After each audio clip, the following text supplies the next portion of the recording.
Right. So now, people, we're going to discuss about decorators. Okay, decorators is what generally, see, when we have our home, right, what is that? It is something that happens, or it's something that always gonna stay as it is, right? But what is decoration? When you do some kind of glittering works on top of the existing structure, that's what we call it as decorator. Correct? That means if I'm sitting in my room, the room will be always a room without any changes. But on top of the room, if I do some colors, if I stick some balloons, what I'm basically trying to do, I'm trying to decorate my room with some additional features. So that's what decorator is all about in Python. Okay, I'm going to show you a few example of a decorator. So let me create a class, my class. Okay, and then let me initialize one variable, self, maybe name comma age. So let me initialize with the object reference of self for both the variables. Self dot age is equal to age followed by a function 1, which is also going to have the same instant reference. So that is going to get printed with self dot name.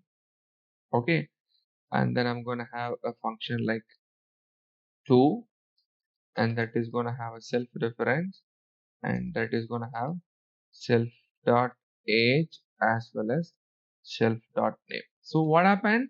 Each and every data that you see from a line number 1 is indirectly or directly inheriting this object reference, internal object reference. Okay, there is no need to even think that twice. Each and every object is referring the instant reference, which we named it as a self. So let me create the external reference. So my object, this is the instant reference for the outside class. So let me create a constructor called my class by substituting two data, say Dhoni with the age of 39. Okay, so now what I have to do, using this object reference, single object reference, I need to call both the function, one as well as I'm gonna call the second function 2. So let me run this, and as expected it is returning the data. So now what happened, function 1 as well as function 2 is having the object reference, instant object reference, which is nothing but a self. How does we created a self? Self is something that created here as a hidden argument as a part of a constructor's first argument. So just to name that hidden argument while I substitute that back to the init, I'm naming that as a self. Okay. Now what happened? Entire class is running on the self reference. Now what happens if I want to break this and try to get some other stuff that I can do? Look at that. CLS, and I'm going to decorate this function with @class method. So class method is more or less similar to that of a instant method, which is called as a self. But what it will do, it will just have the class reference instead of instant reference. Okay.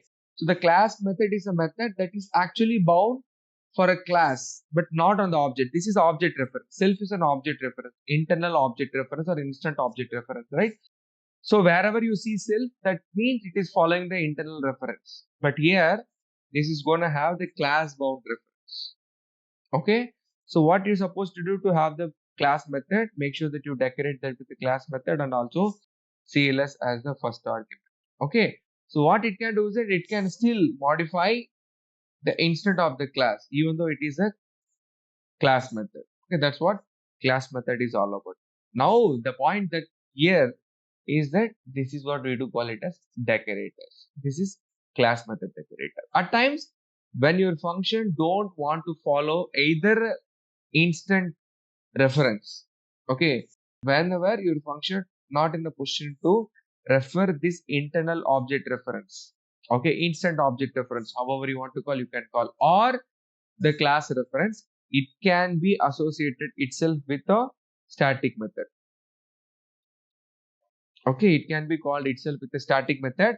Beauty of a static method is that you can ignore this. And if you ignore self, of course, you don't have any role to use any self-related object. Okay, This is my